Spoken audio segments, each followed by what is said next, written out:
Paul Angevin, et après j'ai... vous êtes inscrit, cher collègue? Oui, Monsieur le Président, Monsieur Ramadan, ce que je voudrais dire, c'est que moi, je ne vous ai pas lu intégralement, évidemment,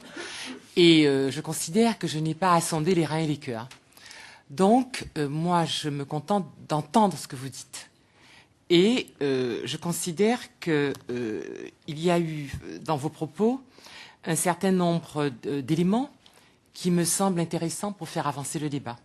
Par exemple, le fait que vous ayez souligné qu'effectivement, c'est la loi du pays qui prime sur toute autre considération, ça me semble un élément important dans les réflexions que nous avons aujourd'hui. Quand vous dites également que des considérations d'ordre public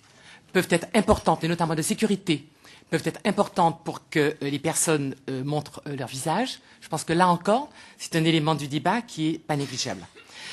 Évidemment, il nous appartient à nous de décider s'il y aura une loi et quelle loi il y aura. Mais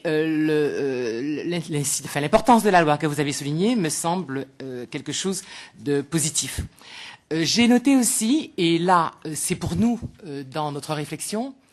ce que vous avez souligné sur le fait que la loi ne suffira pas et qu'il faudra un accompagnement pédagogique et psychologique. Et là aussi, je pense que c'est un point que nous devons tout à fait prendre en considération dans les recommandations que nous allons formuler.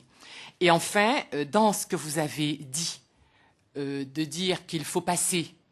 d'une attitude victimaire à une citoyenneté active, et ceci à l'égard de beaucoup de gens qui aujourd'hui vivent un peu difficilement dans notre pays, les débats en cours, je crois que là encore, c'est un point qui mérite d'être soulevé. Alors évidemment, il faut préciser, pour que ce soit vraiment évacué tout malentendu, que pour la plupart des députés qui sont dans cette mission, il est hors de question de stigmatiser en quoi que ce soit la confession musulmane et que, bien évidemment, nos concitoyens qui pratiquent la religion musulmane ont tout à fait, selon nous, le droit au respect de leurs convictions et de l'expression de leurs convictions. Donc, une fois qu'on a évacué ces faux débats, je pense qu'on peut, ce que j'attendrais un peu de vous et ce que je pourrais solliciter, c'est que vous fassiez comprendre à tous ces gens pour qui votre parole a du poids, ce dont je ne doute pas, que vous leur fassiez comprendre que par ce type d'excès vestimentaire, qui peut-être, comme vous le dites, soulève ou exprime un mal-être, eh bien, ce que nous craignons,